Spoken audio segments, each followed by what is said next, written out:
Bismillahirrahmanirrahim. Assalamualaikum warahmatullahi wabarakatuh. Alhamdulillahirrabbilalamin. Ja'ala syahr ramadana syahrul mubarak. Kataballahu alaikum siyam. Asyhadu an la ilaha illallah la syarikalah, asyhadu anna Muhammadan abduhu wa rasuluh. Allahumma salli wa salli ala Muhammad wa ala ali Muhammad kama shallaita ala Ibrahim wa ala ali Ibrahim fil alamin innaka Hamidum Majid. Amma ba'd. Hadirin kaum muslimin dan muslimah ya, jamaah subuh ya yang sama-sama dimuliakan Allah. Pertama-tama ya, marilah kita bersama-sama senantiasa memanjatkan ya puji dan syukur kita hadirat Allah Subhanahu wa taala. Oleh karena atas limpahan rahmatnya sehingga pada subuh hari ini alhamdulillah atas izinnya kita bisa sama-sama hadir menunaikan kewajiban fardu kita ya, salat subuh secara berjamaah. Kemudian ya, salawat dan salam kita juga curahkan kepada Nabi kita Rasulullah Muhammad sallallahu alaihi wasallam ya, Nabi panutan kita, Nabi yang telah membawa risalah Islam ini ya sebagai agama kebenaran. Innad dina innallahi Islam. Hadirin kaum muslimin muslimah ya, jamaah subuh yang berbahagia ya, tentu kita berdoa semoga kita ini disehatkan ya oleh Allah, bisa beraktivitas dengan baik di subuh hari ini. Karena sudah mengatakan bahwa ya, seorang mukmin yang sehat itu lebih dicintai oleh Allah daripada seorang mukmin yang sakit-sakitan. Jadi perlu sehat. Judul ini diberikan oleh panitia konsepsi sehat dalam Islam. Ya, mungkin saya lebih rinci, tidak terlalu besar, tidak terlalu luas ya. Karena konsepsi Islam dalam pengobatan itu tentu kita mengacu kepada ya sehatnya Rasulullah, yang bahasanya disebut biasanya at-tibun nabawi ya, sehat ya yang dicontohkan oleh Rasulullah. Di dalam Al-Quran disebutkan laqad kana lakum fi rasulillahi uswatun hasanah. Sungguh pada diri Rasulullah itu terdapat contoh teladan yang baik, sehingga kita perlu mencontohnya. Terkadang amalan yang saya ingin sampaikan ini tidak banyak di antara kita yang mau mencontoh ya, sedangkan ini konsepsi sehat yang sederhana sekali. Kalau kita mencontoh, hanya maukah kita ya menjadikan acuan kesehatan kita terhadap Rasulullah? Tentu banyak, hanya yang sederhana yang saya sampaikan kepada kita ini, dan saya yakin bisa kita melakukannya. Hanya maukah kita? Saya biasa mengatakan bahwa sehat itu pilihan.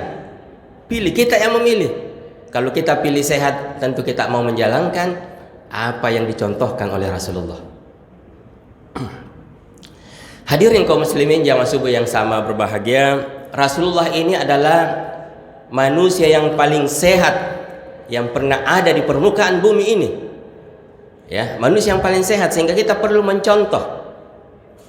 Saya katakan manusia yang paling sehat karena Rasulullah itu dalam riwayat 3 kali saja sakit ya. Kalau mau ditambah 4 kali ketika Rasulullah di ujung hayatnya dia demam yang tinggi ya. Sekira rata-rata orang ketika di penghujung hayatnya biasanya ada sakit yang kita derita, kemudian kita dipanggil oleh Allah. Sakit yang pertama Rasulullah itu hanya sakit kepala saja. Sakit kepala saja. Sekira siapa di antara kita ini yang tidak pernah sakit kepala? Bahkan berulang-ulang sakit kepala kita ya. Sekali saja Rasulullah sakit kepala. Ketika dia tawaf ifadah, sakit kepalanya. Itu sakit pertama. Sakit kedua ya, karena orang lain. Maksudnya ada seorang wanita Yahudi yang sangat membenci Rasulullah, yang bernama Zainab ya binti Harits. dia meracuni Rasulullah karena bencinya kepada Rasulullah. Karena dalam perang Khaybar, ya, orang-orang yang dia cintai, ayahnya, pamannya, suaminya terbunuh dalam perang Khaybar, sehingga dianggap ini gara-gara Rasulullah, dan dia berniat untuk membunuh Rasulullah dengan caranya. Makanya dia racuni Rasulullah. Itu yang kedua. Yang ketiga, ya, seorang laki-laki Yahudi, lagi-lagi orang Yahudi ini yang bernama Labid bin Al-Ahkam, ya, dia mensantet, mendoti, mensihir Rasulullah. Akhirnya Rasulullah jatuh sakit. Itu ketika sakitnya Rasulullah. Tidak ada sakit yang kita biasa alami karena pola makan kita, orang diabetes, asam urat. Tidak pernah kita dengar Rasulullah sakit seperti itu. Bahkan sahabat juga, ya. Makanya Rasulullah itu dan umatnya orang yang paling sehat. Saya angkat satu cerita hubungannya dengan kesehatan Rasulullah. Ada seorang dokter, ya, lagi-lagi orang Yahudi yang tinggal di Palestina, coba-coba mengadu nasib buka praktek di Madinah. Datang kepada Rasulullah, ya Rasulullah, izinkan saya membuka praktek di Madinah. Kalau Rasulullah dan para sahabat sakit, dipersilahkan oleh Rasulullah, silahkan saja. 1 bulan tidak ada orang datang. Tidak ada orang datang berobat. Kita bisa lihat kondisi kita sekarang, banyak dokter, penyakit juga tambah banyak dan tidak menyelesaikan masalah. Penasaran ini orang Yahudi, 1 bulan tidak ada pasien, sekali dia datangi itu rumah-rumahnya, penduduk sahabat Rasulullah, dari satu rumah, dari satu kampung ke tempat yang lain. Tanya, ada orang sakit?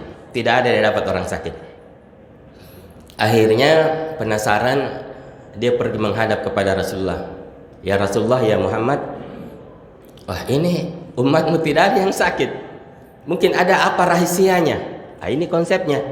Apa rahasianya, ya, sehingga umatmu ini rata-rata sehat semua? Apa dikatakan Rasulullah, dan ini hadis, ya, bahwa saya menganjurkan kepada umatku tidak makan sebelum lapar dan berhenti makan sebelum kekenyangan. Isi perutmu sepertiga makanan, sepertiga udara, dan sepertiga air. Ini konsep makannya. Apa kita sudah menjalankan seperti ini? Ya, pola makan seperti ini. Rata-rata kita tidak. Apalagi kalau kita diundang oleh orang-orang yang ada semua situ makanan, ada dagingnya, topak ladanya, gitu deh. Kadang-kadang ada ayam masak kecap, ada lagi udang di situ digoreng tepung, ada telur. Kita ambil semua, kita coba, mumpung gratis. Apa akibatnya? Ya, kadang-kadang kita bisa sembelit, kadang-kadang perut kolon kita itu tidak mampu mencernanya sehingga lambat keluar lewat BAB. Ketika dia lambat atau tidak seimbang antara masuk dengan yang keluar, itu asbab penyakit yang besar di masa yang akan datang.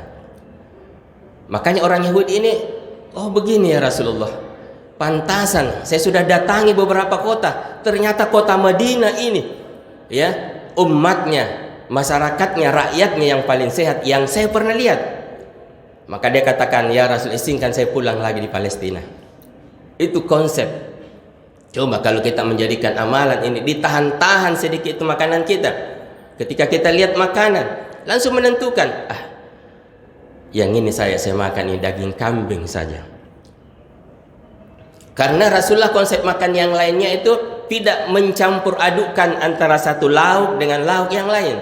Ketika Rasulullah memakan, ya, roti gandum, lihat lautnya.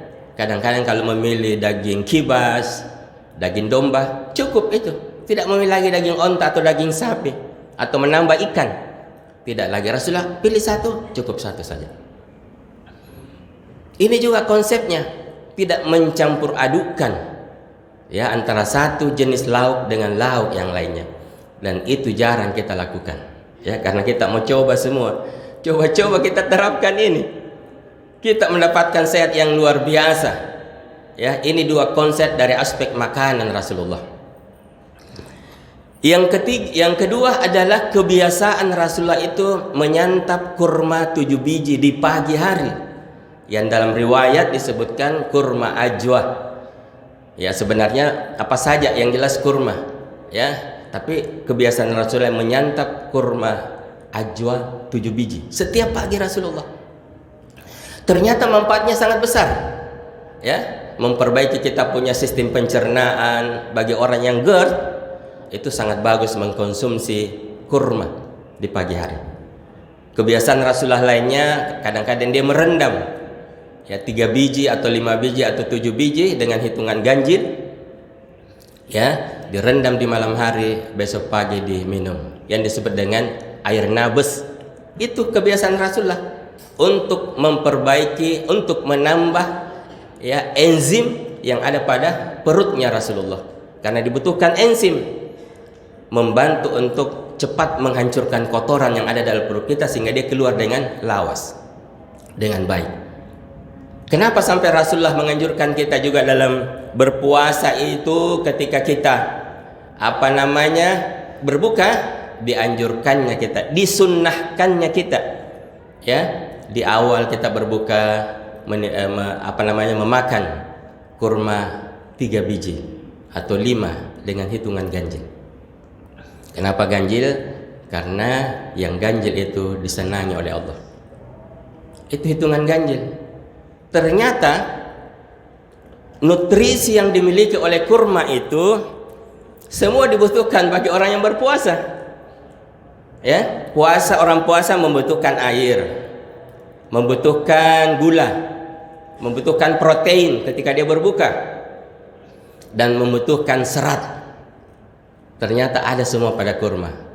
1 biji kurma kering itu kandungannya airnya 20%, kemudian gulanya 70%, proteinnya 2%, dan seratnya 8%. Itu kurma. Dibutuhkan semua. Itu kalau kita lakukan, terasa nyaman perut kita pergi salat maghrib. Karena banyak juga orang membiasakan buka langsung makanan berat. Sesungguhnya itu kurang baik. Ya, karena pencernaan tadinya lagi istirahat, tiba-tiba ya diberondong dengan makanan yang berat. Harusnya pelan-pelan dulu. Kita salat maghrib, sudah salat maghrib baru kita makan. Saya selama bulan puasa ini tidak terlalu membiasakan, ya, makan setelah berbuka, bahkan termasuk setelah maghrib. Kadang saya makan setelah salat tarawih, itu pun kadang. Ya, saya anggap sudah cukup kue kurma saya makan, sudah bisa tahan sampai di pagi, di waktu sahur. Jadi membiasakan. Ini konsep makan kita orang Indonesia, orang Makassar ini sebenarnya yang tidak mengacu pada konsepsi Islam. Itulah yang disebut dengan makan pagi, makan siang, makan malam. Kita kan begitu. Makan pagi, kemudian makan siang, kemudian ada makan malam. Konsep Islam tidak seperti itu. Konsep Islam itu makan tadi pada saat lapar. Ya, jadi kalau kita makan pagi, seandainya kita sedikit lambat, ya jam 8 kita makan, tiba-tiba di siang hari, ya kita masih kenyang karena mungkin di jam 10 kita ada cemilan. Harusnya di jam 12, jam 1 kita tidak makan karena masih kenyang. Tapi karena pola makan kita begitu, ini makan siang, maka kita makan lagi. Karena kita anggap waktu makan siang. Sore hari kita cemilan lagi, malam hari kita tidak lapar, tapi karena waktu makan kita makan lagi di malam hari. Harusnya kita tidak makan lagi karena kita tidak lapar. Kalau mengacu konsepnya Rasulullah. Itu, ya. Kembali kepada kurma tadi. Ya. Saya ingin cerita ada satu kejadian. Ini jamaah haji Indonesia yang mau pulang ke tanah air. Seorang wanita parubaya, dia sakit, sudah naik di pesawat, dia sakit, dia demam yang panas, kemudian selera makan hilang, kemudian dia sariawan, sedikit terganggu pernapasannya, tidak jadi dipulangkan, ya, tidak jadi dipulangkan, dia turun kembali dan dirawat di KKHI Indonesia, Kantor Kesehatan Haji Indonesia. Di situ ada disebut Dokter Budi yang menangani. Ketika didatangkan di situ, apa yang diberikan? Dikasih makan kurma 7 biji. Ya, 7 biji. Atas izin Allah sembuh. Besoknya dia diberangkatkan pulang. Ini luar biasa. Kurma. Kita ini makan kurma nanti di bulan puasa, dan ada tetangga pulang haji. Setelah itu kita tidak makan kurma lagi. Harusnya membiasakan. Pandemi kemarin dan kalau akan datang pandemi, ini bagus dijadikan kebiasaan mengkonsumsi kurma setiap hari untuk ketahanan fisik kita juga, tubuh kita. Ya, karena fisik yang kuat tentu sedikit agak tahan terhadap serangan-serangan penyakit. Yang ketiga adalah kebiasaan Rasulullah minum madu. Kalau Rasulullah itu mengkonsumsi madu, memang dari sarannya langsung dikonsumsi ya di pagi hari dalam kondisi perut yang kosong, minum pagi untuk vitalitasnya Rasulullah di pagi hari. Dia minum madu di malam hari untuk mengenakkan tidur dan bangun lebih fresh, tidak lemes, tidak loyo.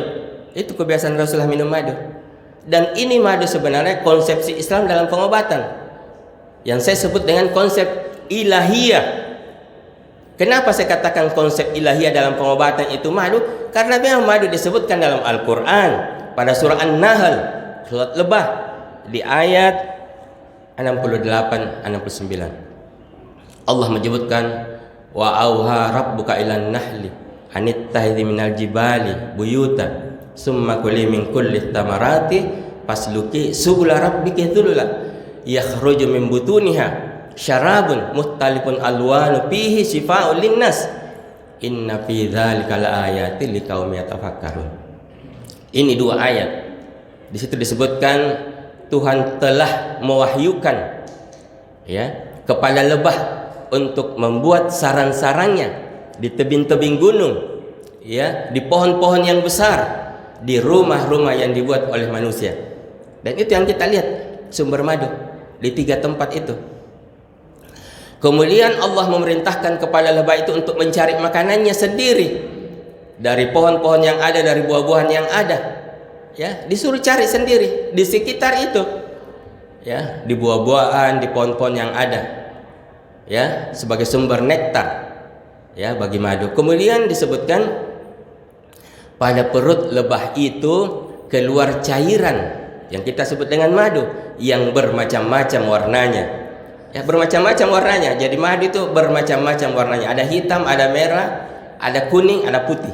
Bermacam-macam warnanya disebutkan, dan di dalamnya ada obat bagi manusia. Ini obat bagi manusia. Jadi madu itu adalah konsepsi Islam dalam pengobatan ilahiyah. Ya. Dan ini merupakan tanda-tanda bagi orang yang berfikir. Makanya kalau ada keluarga kita sakit, saya menyarankan kepada kita di rumah atau di rumah sakit, ya dampingkan juga madu di situ. Yang setiap pagi, setiap malam dia minum untuk mengembalikan vitalitasnya, untuk mencukupkan enzimnya, untuk memperbaiki imunitasnya. Harusnya ada di situ, bukan obat dokter semua yang ada di situ. Harus juga ada madu. Orang-orang dekatnya ini harus menyediakan. Ada orang bilang, tidak cocok karena dia diabetes, ini mau minum madu manis.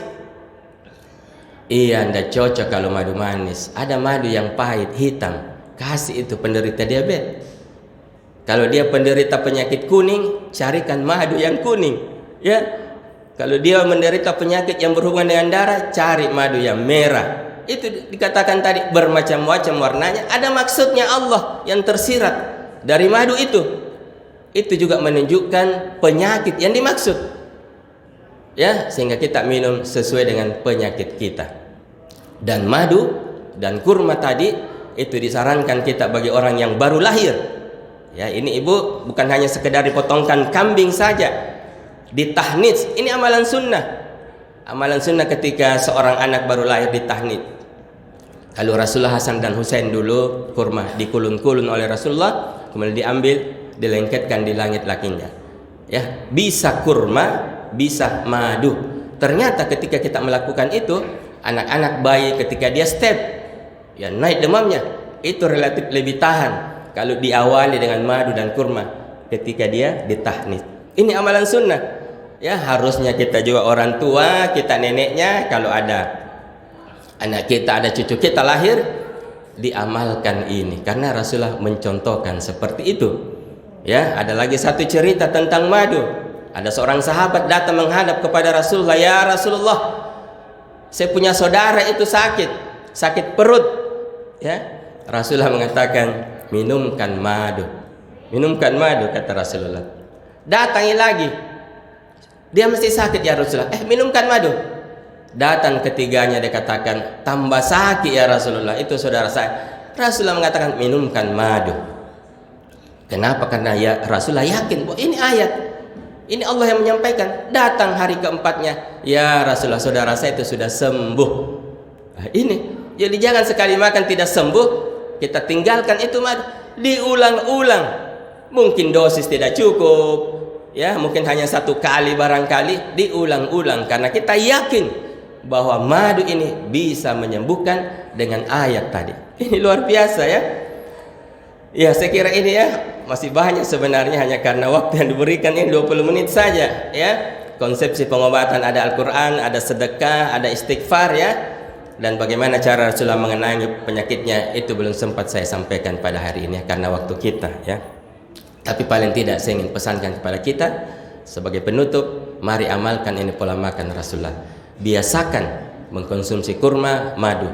Anak-anak kita yang ada di SD, di SMP, di zaman pandemi, ya harusnya dibiasakan. Atau pada saat sekarang, biasakan dia meneguk kurma ketika sebelum berangkat ke sekolah. Ini satu amalan yang baik. Kenapa tidak kita melakukan ini? Saya kira ini lebih kurangnya mohon dimaafkan. Wabillahi taufiq wal hidayah. Wassalamualaikum warahmatullahi wabarakatuh.